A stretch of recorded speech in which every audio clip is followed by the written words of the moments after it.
乡亲啊，刷落来就来看这个宝林地质中毒的案件。到早起为止，累积的个案是31例，嘛是代志发生较大。第一届伫咧早起无新增加个案，也毋过卫福部长卫福部的处长王必胜讲，当中有4例重症的患者状况无乐观，甚至有2个人考虑到要换肝。即摆查考的食物甲酱料的检体，总共是35件，拢无验出到米甲菌酸这种的病毒。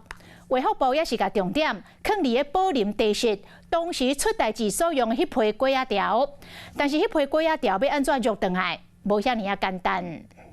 目前都是锁定在宝林 S3 店。宝林地质食物中毒的案件正做社会关注的焦点。卫福部处长王必胜伫节目透露上新的状况，目前累积到31例个案，也是司法较大头一遍伫透早无新增加个案，也毋过当前的个案状况悠远无乐观。有一位叶克膜还在用，那其实有这4位肝脏的损害都非常厉害。那甚至有2位可能考虑要换肝。病院继续咧抢救，食药所加紧脚步来检验，总共14个人米甲菌酸的检验是阳性。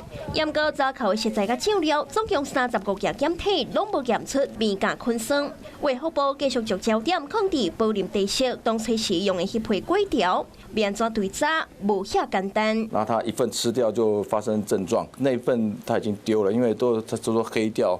臭掉，所以他就丢掉。那另外也有人建议说，我们是不是去厨余里面挖了？这百货公司的这个厨余很快就都清掉。我们现场没有收集到木耳。那木耳，我是觉得说，当然也有可能啊。厨师本身，那他是否有在这过程当中操作上面到底是有什么样可能的情形出现？那导致说让这个米硝菌酸会在那边被分泌出来，那这个也是一个可能性。无放弃推测各种的可能性，希望几件食物中毒的案件会当赶紧调查清楚。